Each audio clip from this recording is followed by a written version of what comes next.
Sa ngalan ng Ama, at ng Anak, at ng Espiritu Santo. Amen. Sumainyo ang Panginoon. At sumainyo rin. Mga kapatid, sa ating pagdiriwang ng banal na misa, ang Panginoon ay tumatawag sa atin.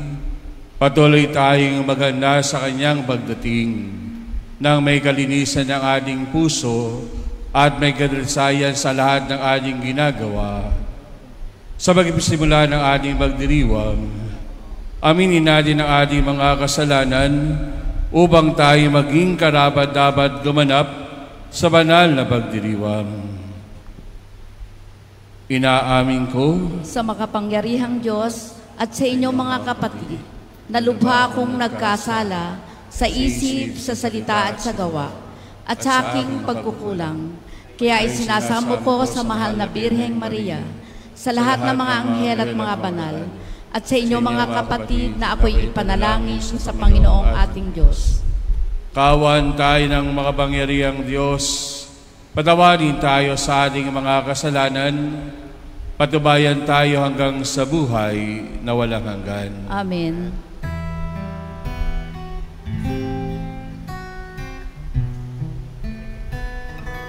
Kay taasan,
manalangin tayo.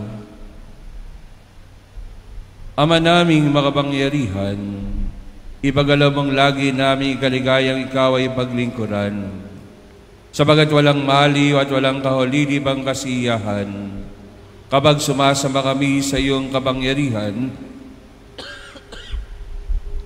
na nagpapaira sa tanang sanlibutan, sa pamagitan ni Jesucristo, kasama ng Espiritu Santo, magpa sa walang hanggan. Amen. Magsiupo po ang lahat. Sa unang pagbasa, inihahayag ni Propeta Daniel ang magaganap sa wakas. Mabubuhay ang lahat ng namatay. Ang iba ay sa buhay na walang hanggan. Ngunit ang iba naman ay sa kaparusahang walang hanggan.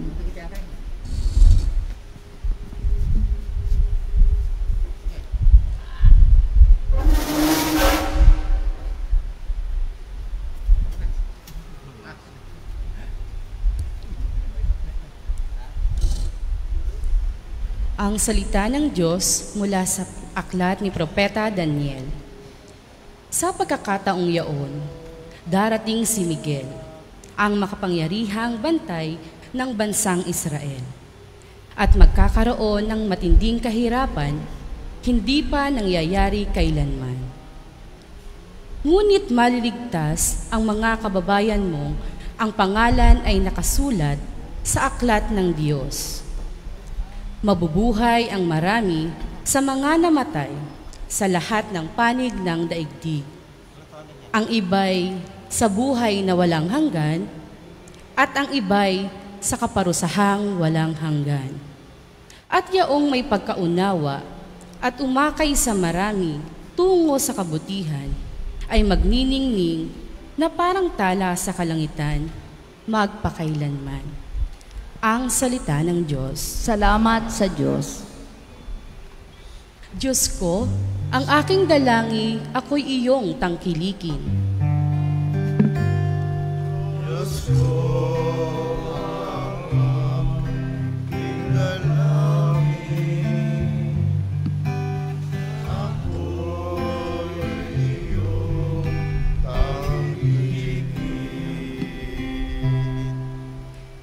lamang, Panginoon, ang lahat sa aking buhay. Ako'y iyong tinutugon sa lahat kong kailangan. Ang biyayang kaloob mo ay kahangahangang tunay. Nababatid ko na ika'y kasama ko oras-oras. Sa piling mo, kailanmay hindi ako matitinag. Diyos ko, ang aking dalangin, ako'y iyong tangkilikin. Kaya't ako'y nagdiriwang, ang diwa ko'y nagagalak. Ang lagi kong nadaramay, hindi ako matitinag. Pagkat di mo tutulutang, ang mahal mo ay malagap sa balon ng mga patay, upang doon ay maagnas. Diyos ko, ang aking dalangin, ako'y iyong tangkilikin. Ituturo mo ang langdas na buhay ng hahantungan. Sa piling mo'y madarama ang lubos na kagalakan. Ang tulong mo'y nagdudulot ng ligayang walang hanggan. Diyos ko, ang aking dalangin, ako'y iyong tangkilikin. Sa ikalawang pagbasa, itinuturong nakaluklok si Jesus sa kanan ng Diyos at naghihintay hanggang sa lubos na pagsuko ng kasamaan sa Diyos.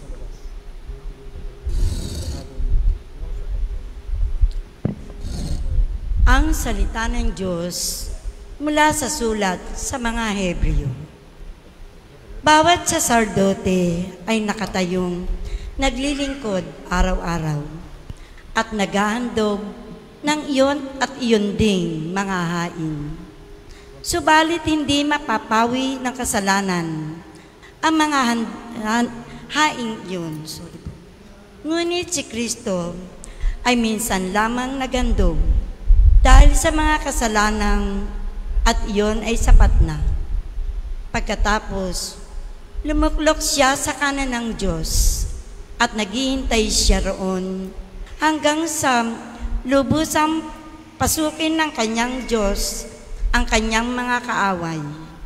Sa makatwid, sa pamamagitan ng isa lamang paghahandog, ay kanyang pinagiging banal magpakailanman ang mga nilinis niya, sapagkat pinatawad na niya ang mga makasalanan, hindi na kailangan pang maghandog dahil sa kasalanan.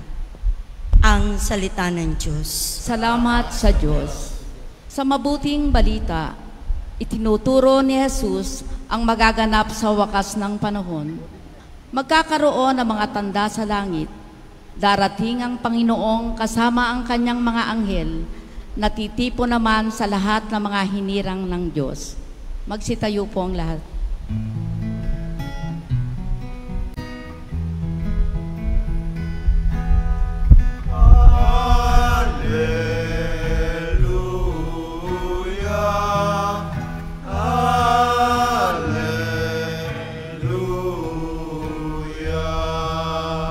Manalangin walang humpay, samantalang hinihintay si Jesus na poong mahal. Hallelujah.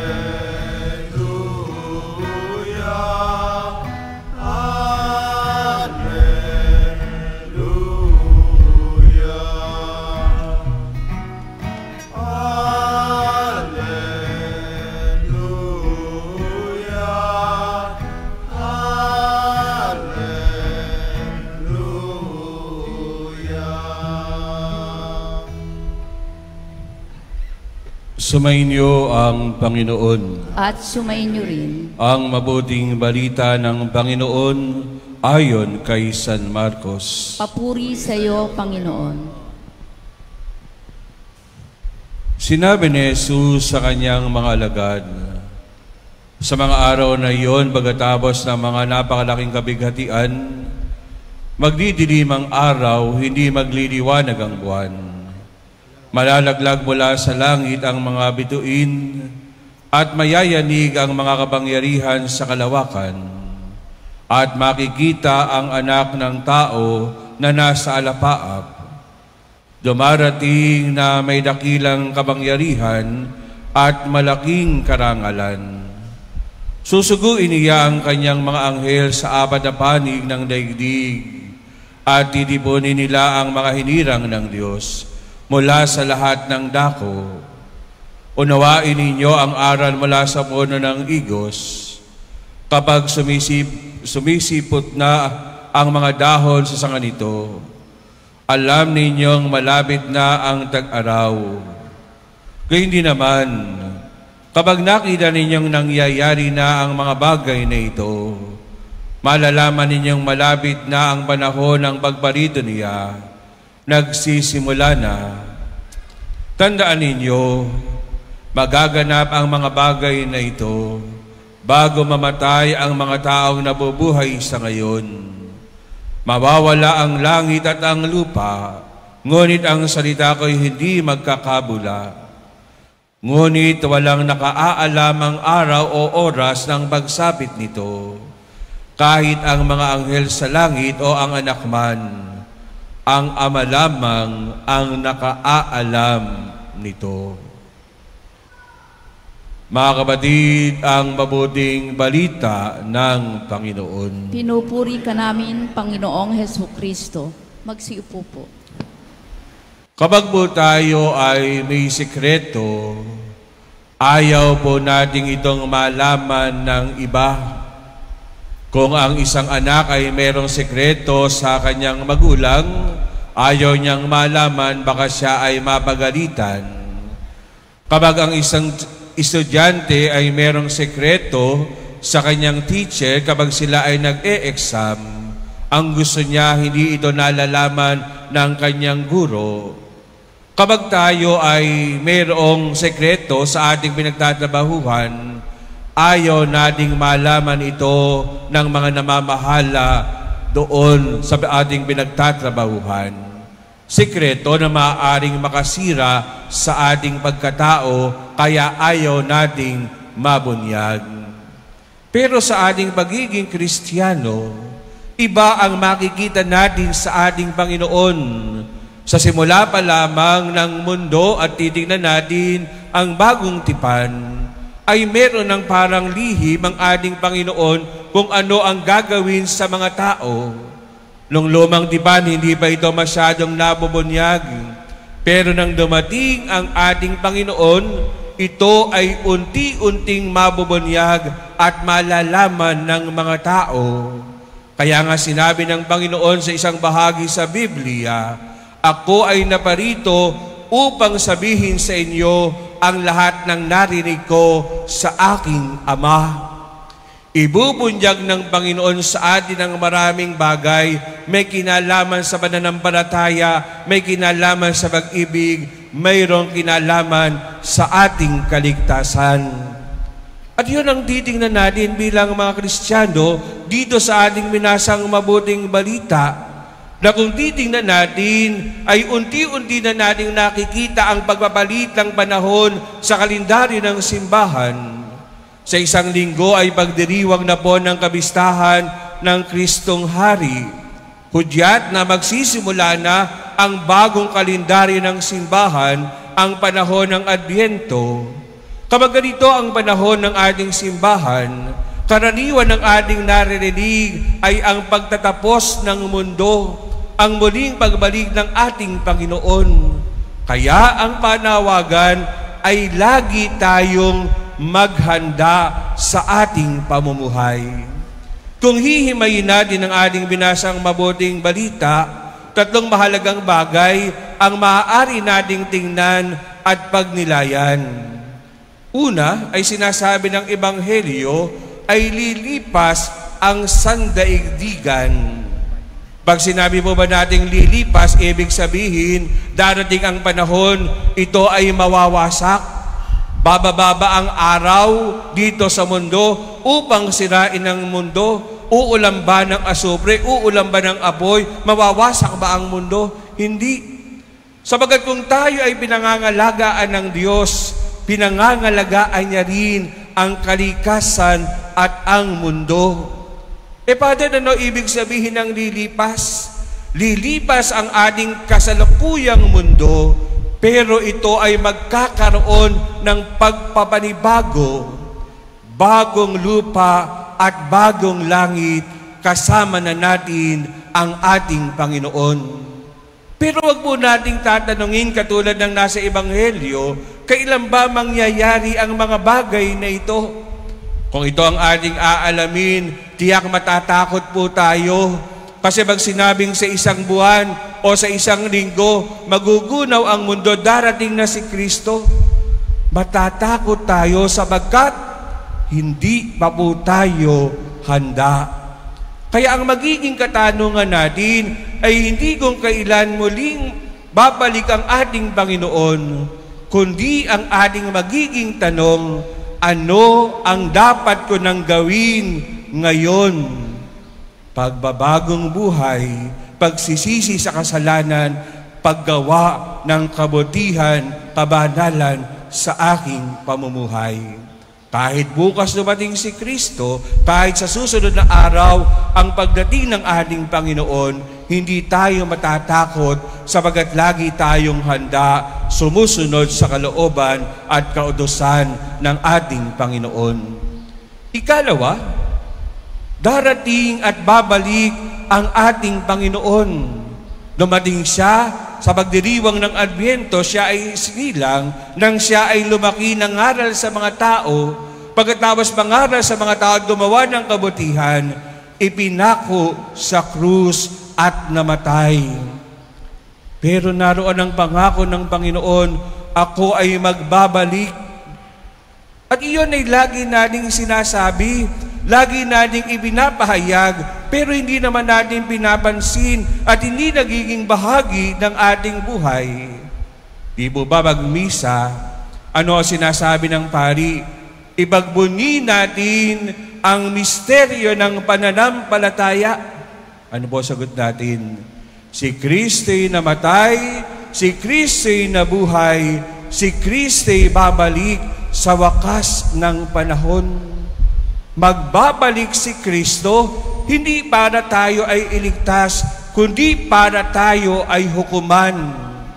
Pero sa hukom na ibibigay niya sa atin, hindi siya ang magsasabi kung saan tayo pupunta. Tayo ang magdidesisyon sa ating sarili sa pag-ibig na wagas nating nararamdaman sa ating Panginoon. Mararamdaman natin sa ating puso, hindi ako karapat-dapat sa Kanya. Kaya pupunta tayo ng purgatorio o maaaring pumunta tayo ng impyerno, maaaring sa langit, pero yun ay imposible sabagat marami sa atin ay lilinisin pa sa lugar ng purgatorio.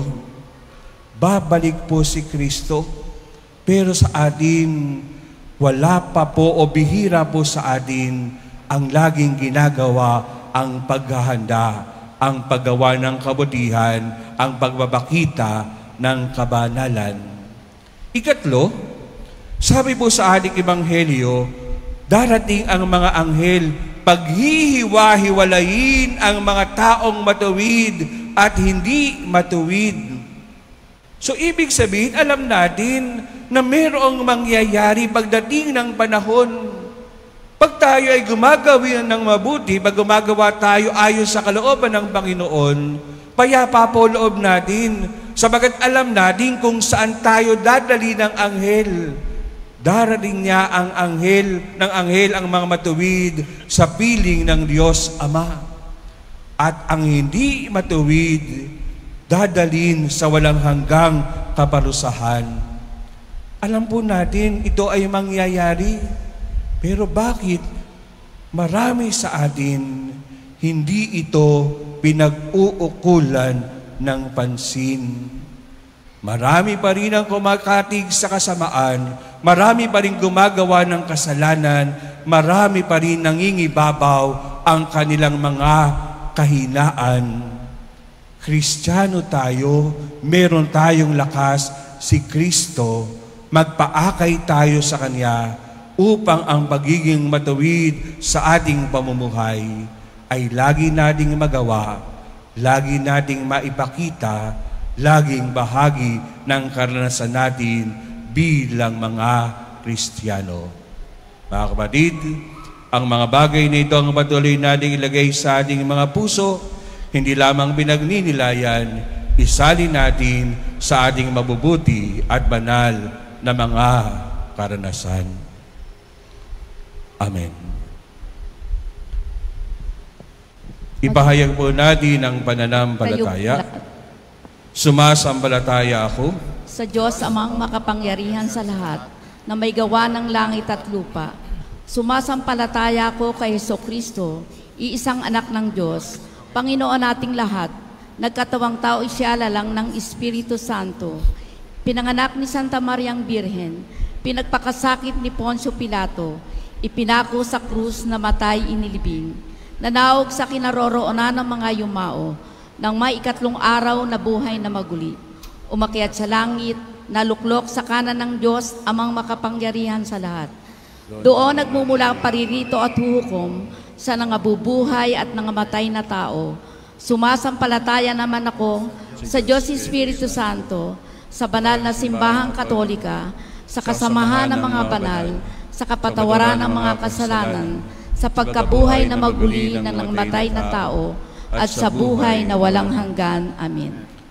Dumalangin tayo ng buong pagtitiwala sa Panginoon ng buhay at pag-asa. Siya ang inaasahan natin, muling darating sa wakas ng panahon. Ating mong itutugon, Panginoon, dinggin ang iyong bayan. Panginoon, dinggin ang iyong bayan.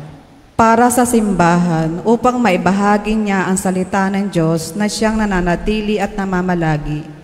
Dumalangin tayo sa Panginoon. Panginoon, dinggin ang iyong bayan.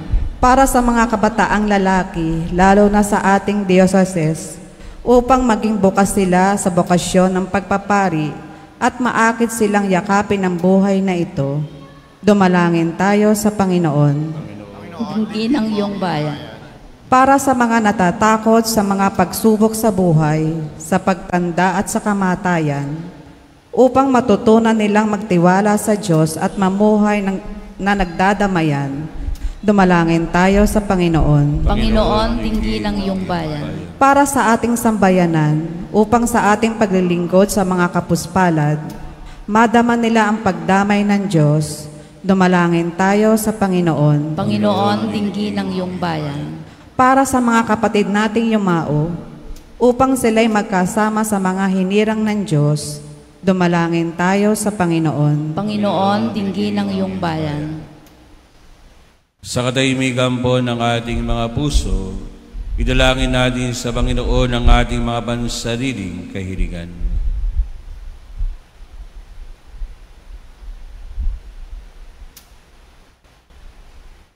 Panginoon ng buhay, hindi namin alam ang oras ng iyong pagdating. Subalit kami nakatitiyak na ito ay magaganap. Panatilihin mo kaming nagbabantay at naghihintay ng may pananabik sa iyong luningning. Ikaw na aming Panginoon, ngayon at magpas sa walang hanggan. Magsiupo po ang lahat.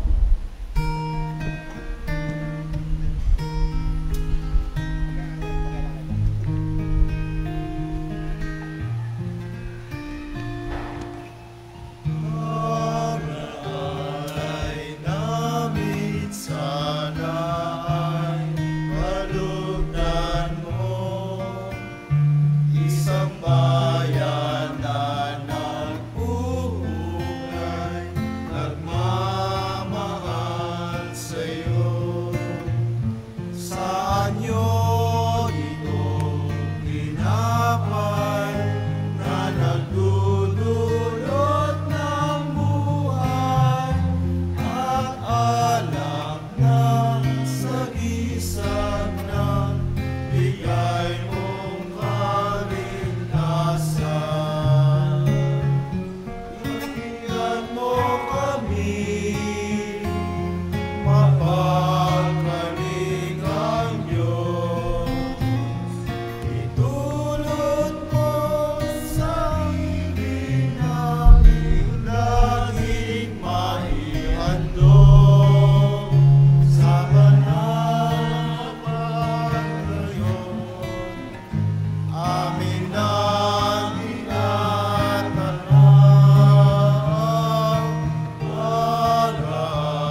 isang bayan na nagpupugay, nagmamahal sa'yo.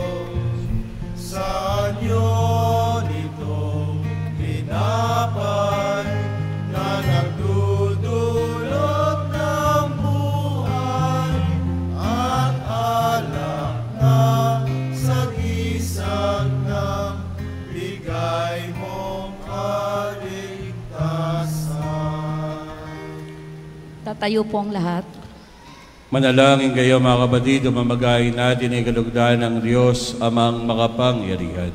Tanggapin nawa ng Panginoon itong paghahain sa iyong mga kamay, sa kapurihan niya at karangalan sa ating kapakinabangan at sa buong sambayanan niyang banal. Ama naming lumikha, ipagalob mo ang iyong masintahing pagtingin sa aming mga alay, upang ang gandang loob mo ay aming makamtan, at ang bunga na walang hanggang pag-iral ay aming mapakinabangan, sa pamagitan ni Jesucristo, kasama ng Espiritu Santo, magpa sa walang hanggan. Amen. Sumainyo ang Panginoon. At sumainyo rin. Itaas sa Diyos ang inyong puso at diwa. Itinaas na namin sa Panginoon. Pasalamatan natin ang Panginoong ating Diyos. Marapat na siya ay pasalamatan. Ama naming makapangyarihan, tunay ngang marapat na ikaw ay aming pasalamatan. Nasa iyang aming buhay, pagkilos at pag-iral. Sa pamumuhay namin araw-araw, dinadamasan namin ang iyong pagmamahal. Sa pag-ibig may pinunla sa sangkatauhan, ang Espiritu Santo ay unang aning bigay ng anak mong naglagak sa amin ang katiyakan, nakalaang mabuhay kami sa piling mo kailanman. Kaya kaisa ng mga anghel na nagsisiawit ng maburi sa iyo nang walang humpay sa kalangitan, kami nagbubunyi sa iyong kadakilaan.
Magsiluhod po ang lahat.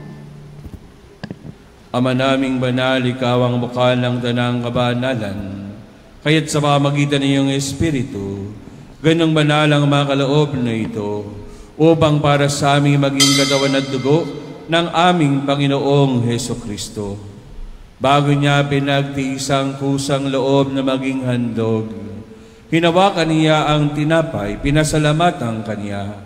Pinaghati-hati niya iyon, iniabot sa kanyang mga alagad at sinabi, "Tanggapin ninyong lahat ito at kanin itong aking katawan na ihahandog para sa inyo."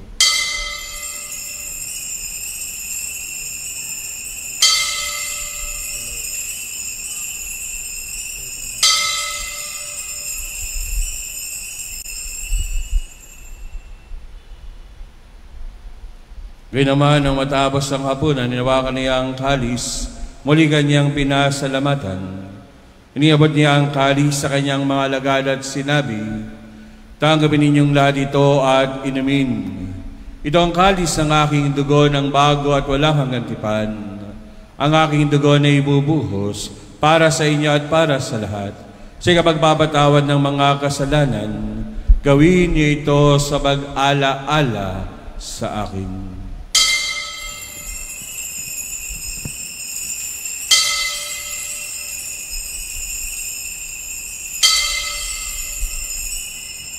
Magsitayo po ang lahat. Ipagbunyiin natin ang misteryo ng pananampalataya.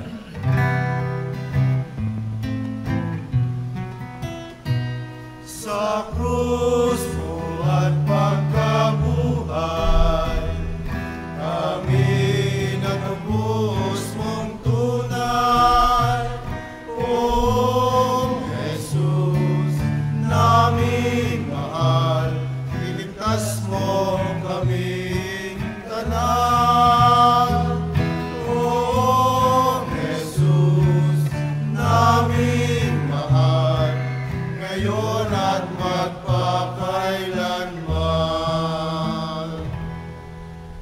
Ama, ginagawa namin ngayon ng pag-alaala sa pagkamatay at maling pagkabuhay ng iyong anak, kaya tiniaalay namin sa iyong tinapay na nagbibigay buhay at ang kalis na nagkakaloob ng kaligtasan.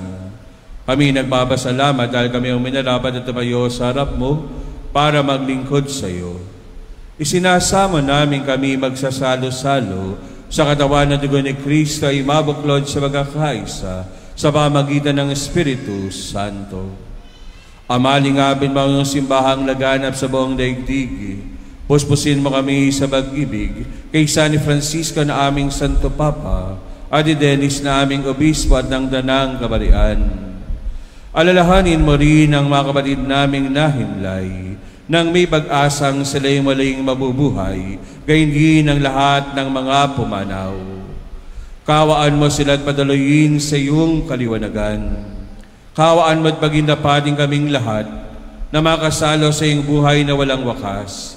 Kaysa ng mahal na Birheng Maria na Ina ng Diyos, kaysa ni San Jose na kanyang esposo, kaysa ng mga apostol at ng lahat ng mga banal na namuhay dito sa daigdig ng kalugod-lugod sa iyo. May pagdiwang nawa namin ang magpupuri sa ikararangal mo sa pamamagitan ng iyong anak na aming Panginoong Hesu Kristo. Sa pamamagitan ni Kristo, kasama niya at sa Kanya, ang lahat ng parangal at papuri ay sa iyo, Diyos Amang makapangyarihan, kasama ng Espiritu Santo, magpasawalang hanggan.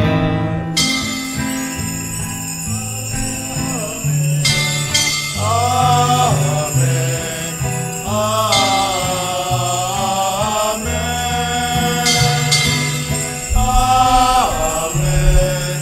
Amen.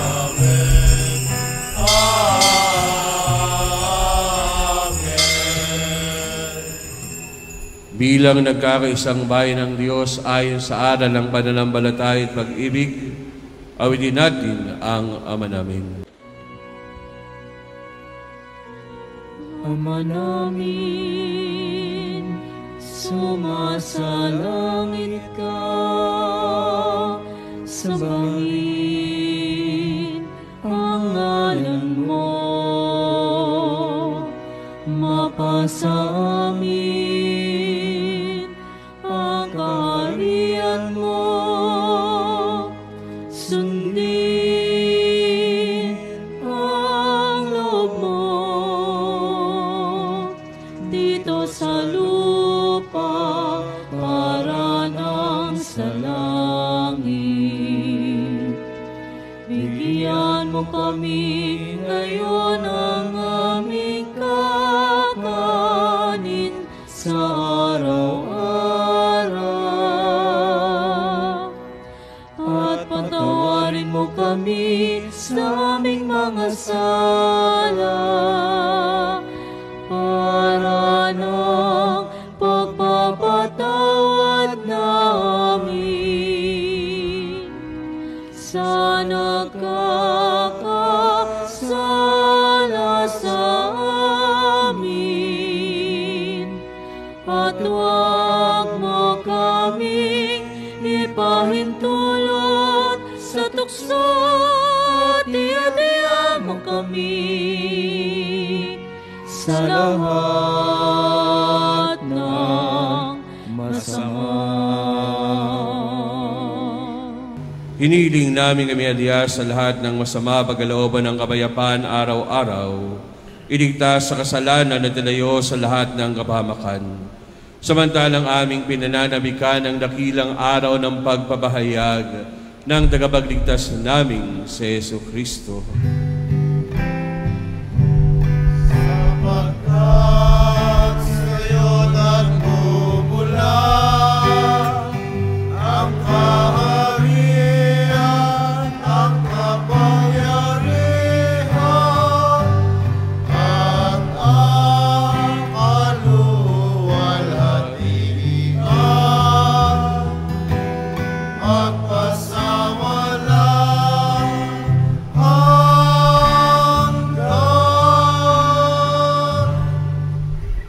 Panginoon Jesucristo, sinabi mo sa iyong mga apostol, kabayapaan ang iniiwan ko sa inyo, ang aking kabayapaan ang ibinibigay ko sa inyo. Tungayan mo ang aming pananampalataya at huwag ang aming mga pagkakasala. Pagkalooban mo kami ng kabayapaan at pagkakaisa ayon sa iyong kalooban, kasama ng Espiritu Santo, magpa sa walang hanggan. Amen. Ang kabayapaan ng Panginoon naway laging sumainyo. At sumainyo rin. Bilang magkakapatid, magbigaya kayo't maghangad ng kabayapaan ni Kristo sa bawat isa.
Mga kapatid, narito si Kristo, siyang nag-aalis ng kasalanan ng sanlibutan. Mapapalad tayong lahat na inaaniyahan na makisalo sa pagdiriwang ng banal na biging. Panginoon, hindi ako karapat-dapat na magpatuloy sa iyo, ngunit sa isang salita mo lamang ay gagaling na ako.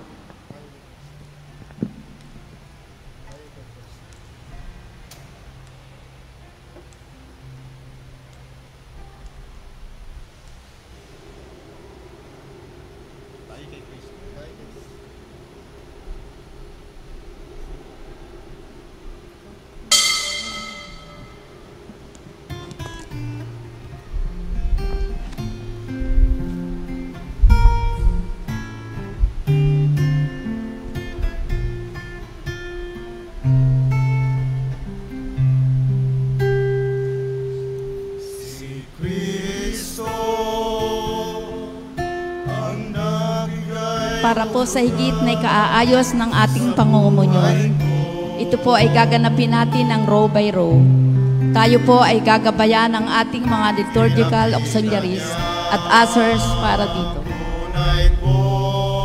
Paalala po na sa pagtanggap ng komunyon, kung nanaisin sa pamamagitan ng kamay, mangyaring ilahad ang parehong palad, kaliwa sa ibabaw ng kanan.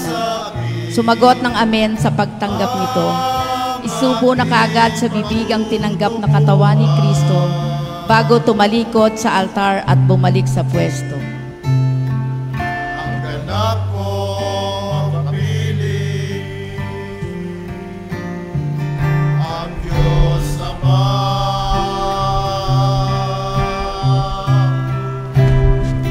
Tayo'y kay Kristo,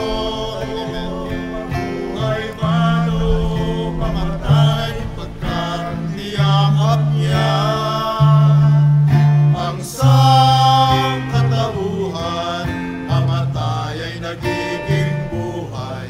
Sa Kanya tayo nakasalalay. Kristi sumos, tayo'y kay Kristo.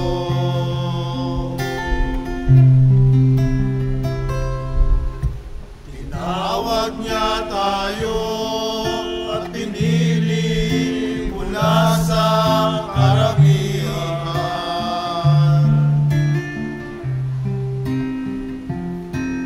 upang pag-isahin ang kawan niya. Nawalan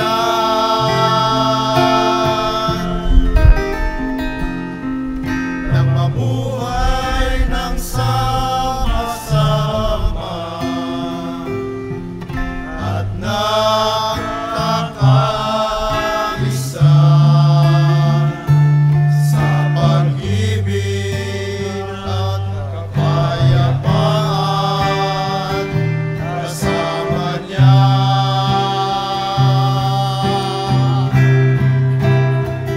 Tayo'y kay Kristo, mabuhay man o mamatay, pagkat niyakap niya ang sangkatauhan, amatay ay nagiging buhay.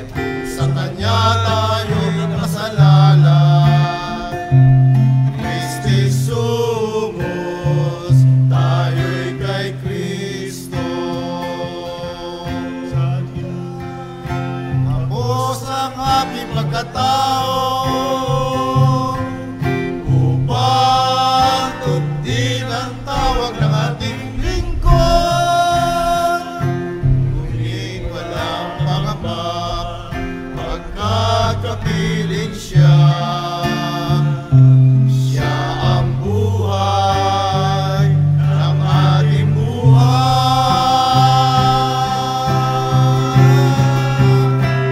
Tayo'y kay Kristo, mabuhay man o mamatay, pagkat niyakap niya ang sangkatauhan, amatay ay nagiging buhay. Kung sa Kanya tayo nakasalalay. Kristi sumos, tayo'y kay Kristo.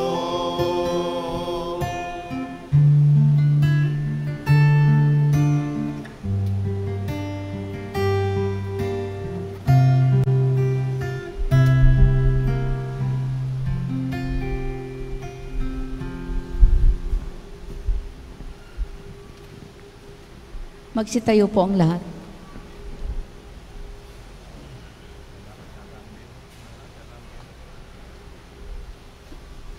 Manalangin tayo.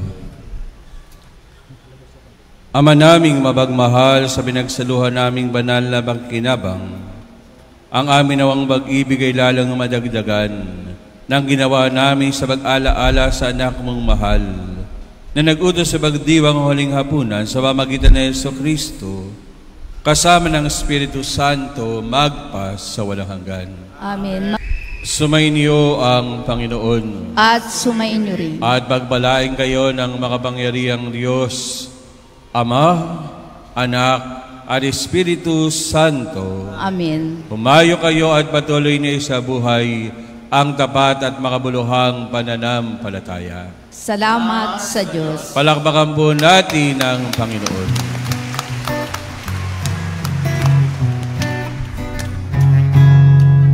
Magpasalamat tayo sa Panginoon.